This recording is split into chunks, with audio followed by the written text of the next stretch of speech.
Hey guys, how's it going? It's Taylor Smith, and today is update number 1 of the Mini Cooper project. I bought this car about 2 weeks ago for $1,450, hauled it all the way back to North Idaho from Seattle, Washington, and I now have it completely torn apart in my garage. And obviously, I was not kidding when I said it is completely torn apart. I have it in what Mini Cooper people call front-end service mode. You remove the front bumper cover, bumper reinforcement, intake, bumper crash tubes, core support with radiator, all so that you can work on some of the very minor things on the motor, as well as removing the transmission. Now, because this car was built by BMW and the Germans had something to do with it, it is completely over-engineered. Because of this, I am going to be doing a lot of preventative maintenance along with some upgrades along the way while I have this apart.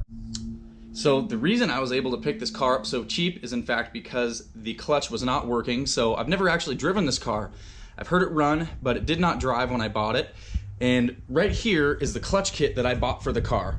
So this is a competition clutch kit. It's a stage 4 kit. It has a 6-puck sprung clutch disc, and it came with the pressure plate and a lightweight 13.8 pound single mass flywheel. And this clutch, I'm not gonna lie, it's a little bit overkill for a stock Mini Cooper.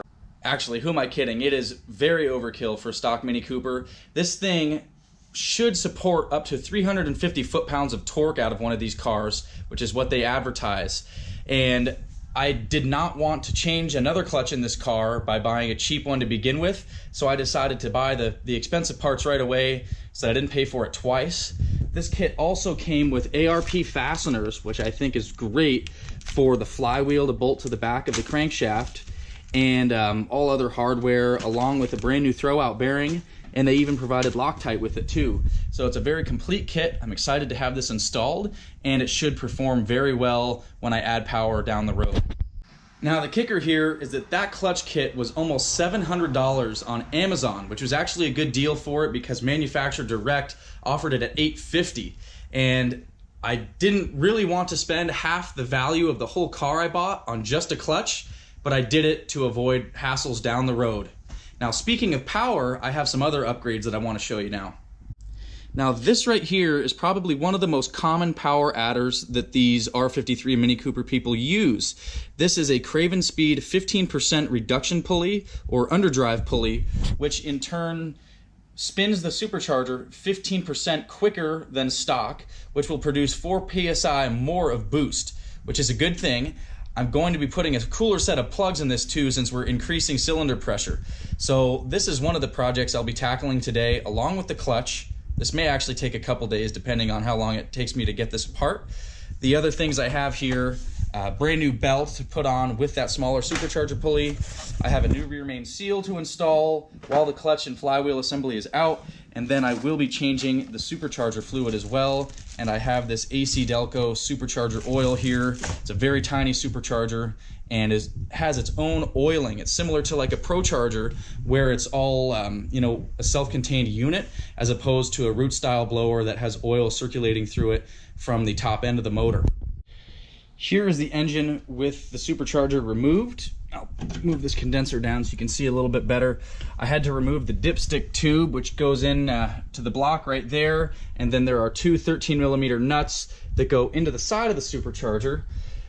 From there, you also have to remove the belt, obviously. This is your tensioner, and I don't have the correct tool, so I just made a makeshift tool out of a tire iron to take the tension off the belt to get it off of the supercharger snout.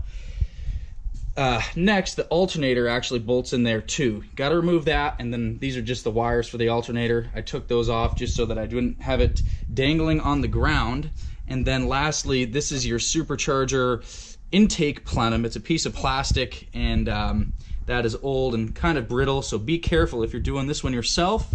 And then that is where the top of the water pump goes in, because the shaft from the supercharger actually drives a water pump right here, and I'll show you that now. So here is this little supercharger. This is actually made by Eaton, I believe, and here it is. It's just a little guy.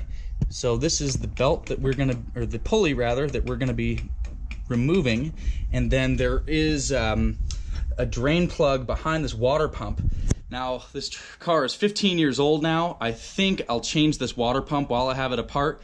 Even though it's not bad, I'd hate to put all of this back together and have to tear it apart if there were a leak, you know, in a year or so. So I am going to be removing and replacing the water pump there. I'll change the fluids in it while it's apart, and then we'll put that supercharger pulley on.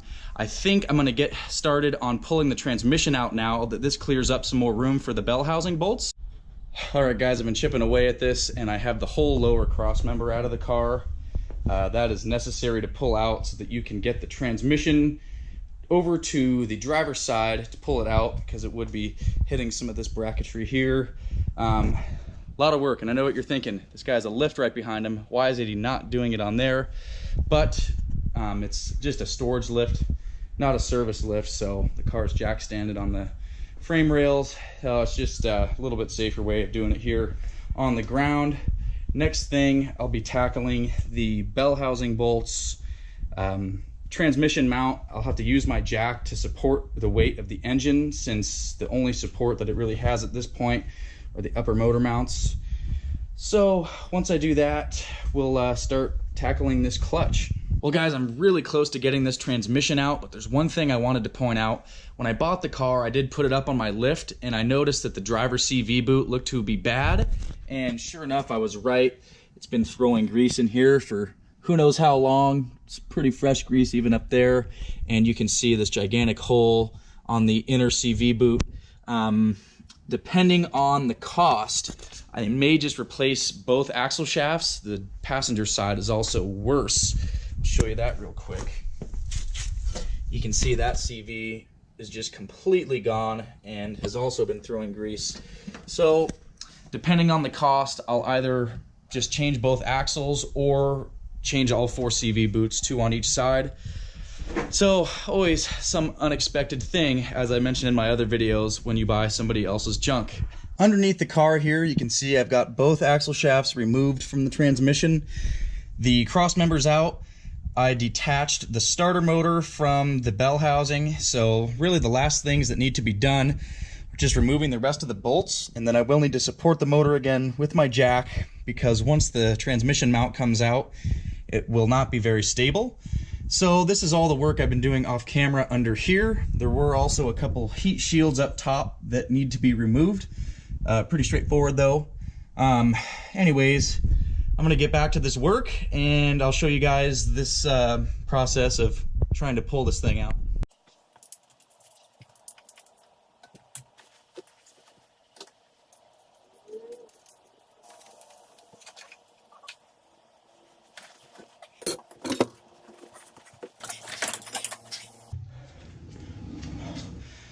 Oh,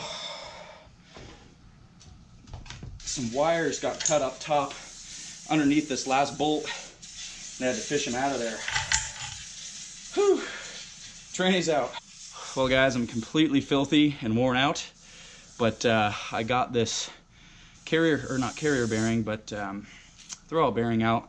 It's really notchy and rough, so that is definitely probably one of the reasons this transmission was not working too well. Also finding a bunch of like hair-like substance in here. I don't know what this could be from, but I'm sure that's another contributor. Overall, not a whole lot of grease in here or anything, or oil, so it's looking pretty good. Well, guys, that is going to conclude today's video. I literally had to go and take a shower because I was covered in grease from head to toe, and I'm heading out for a well-deserved drink after all that work. If you've made it this far, I hope you guys enjoyed watching me struggle to get this tiny transmission out of this tiny car.